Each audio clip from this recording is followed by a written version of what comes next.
This is Roger Green, host of the Surfing the NASH Tsunami podcast. This weekend, we are offering 4 conversations from Season 3, Episode 51, our first preview of Liver Meeting 2022. Plus, from the Vault, a section from our Liver Meeting 2021 coverage that includes predictions of what we might learn next week in D.C.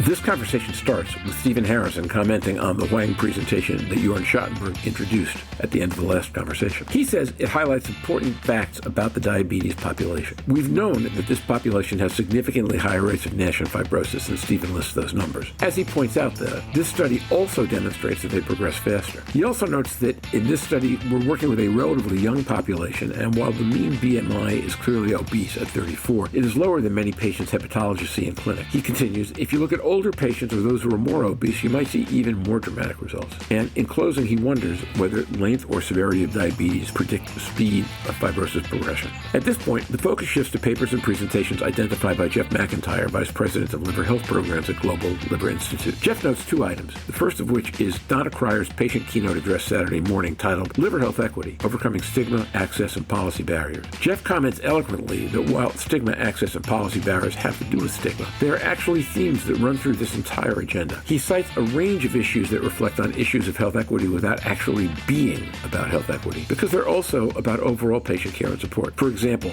broadened use of NITs. On these kinds of issues, Jeff notes, advocates and treating physicians can align in support of both groups' agendas while being true to their own mission and the cumulative need to treat the disease. Jeff also points out the Liver and Queer session running at 10:30 on Saturday morning, which is an introduction to the AASLD LGBT task force. He points out here that there are specific issues with those populations that have never been addressed, and he's excited as a patient advocate that this signifies the beginning of the effort to do so. I ask Jörn to comment on the health equity issues that Jeff has raised. As he says, NAFLD has inequality written all over it in terms of food, access to care, even green spaces where people feel safe while exercising. He looks forward to hearing Donna Cryer discuss how to overcome these issues. As the conference closes, Jeff and Jörn agree on 2 public perceptions that need to be addressed. The NAFLD is a disease of affluence, and that food issues stand at least somewhat independent of health. As Jörn Schattenberg comments early in this episode, it is amazing how much data and energy will emerge from this meeting. So much that we are going to continue our preview episode next week. This is great stuff. So listen, enjoy,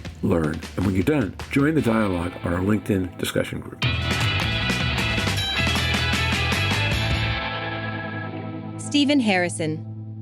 This highlights a lot of important aspects of the diabetic population. I mean, if you think about diabetics, 70% have fatty liver on MRI, and a third of them minimal have NASH, and in the teens, percentage-wise, have significant fibrosis. This is at any time a diabetic comes into your office. That's the numbers, 70% fat, a third have NASH, and 10 to 17% have F2 or greater fibrosis. So this is a huge at-risk population that would be low-hanging fruit for anybody evaluating it. And I do think this is important data. It now shows that not only do these people have significant risk for NASH and advanced fibrosis, but that they can progress relatively quickly relative to non-diabetics and do so in a relatively short period of time. So what are some nuances of this trial? Well, I think it's important to note that the mean age is only 51 years old. And the mean BMI is only, and I say only, 34, because that's actually relatively thin for what we see in clinic here in the U.S. when we talk about obese diabetics. Now, we do know clearly that fibrosis progresses. There's more fibrosis in older patients than younger patients, and that fibrosis also progresses more rapidly in women than in men, particularly once women become postmenopausal. So if you were to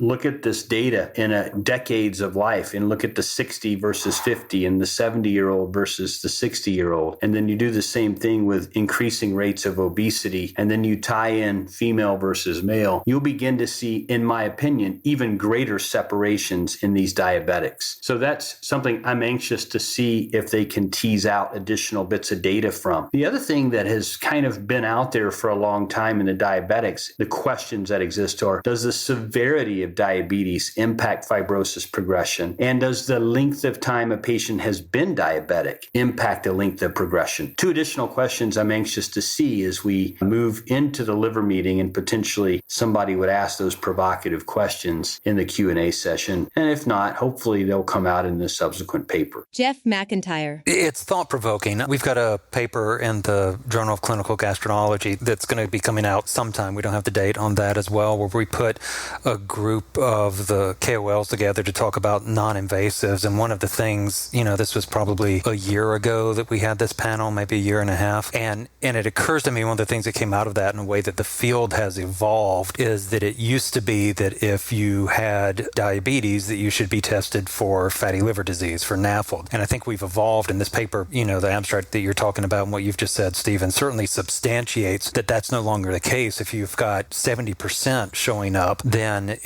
should be assumed to have fatty liver disease and instead should be tested for NASH instead. And the question that you pose about the severity of diabetes being related to the stage of fibrosis is very interesting, because it could point to perhaps an even more severe problem than what we're aware of right now. Which is scary when you think about it. Hey.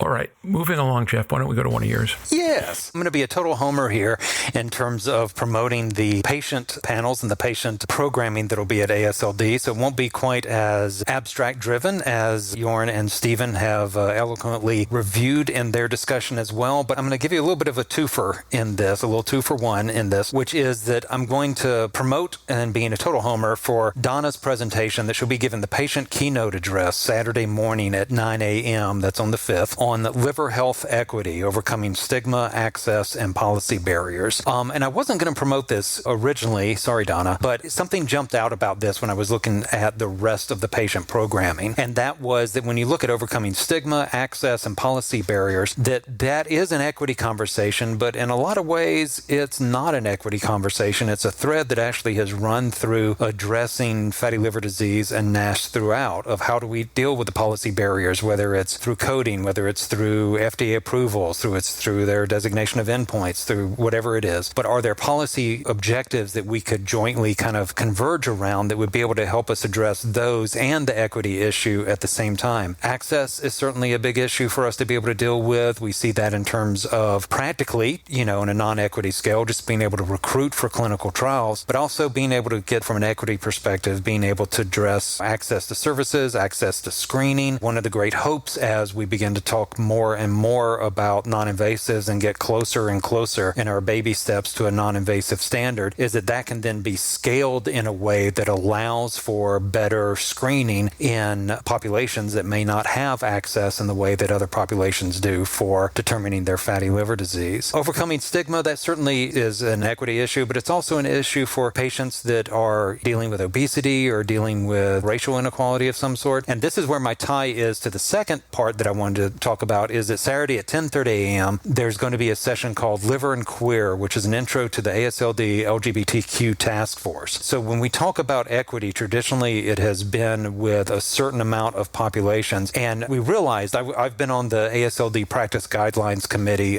for the past 2 years. We recently, I'm not sure when it'll come out, but we recently went through the liver disease and reproductive health guidelines. And we realized when we were talking in that and looking at the language that was being promoted there, that it was very gender binary, that we weren't talking about non-binary individuals. We weren't talking about issues that may be of importance there. And so when we talk about equity, it's really great to see AASLD bringing the LGBTQ community into the conversation. Because even if nothing changes, it is a voice that was not represented and a voice that's critically important as we see those population numbers are going to grow as we begin to designate them separately from our traditional binary numbers in that way. And so that's what I'm bringing, is Donna's address on liver health equity, which I'm sure we'll be promoting our Center on Liver Health Equity that we just launched, but specifically talking about access and policy barriers and stigma, as it also is complemented by then the Saturday at 10:30 a.m. session on Liver and Queer, the intro to AASLD's LGBTQ task force. So you kind of serve as this podcast resident health equity expert, so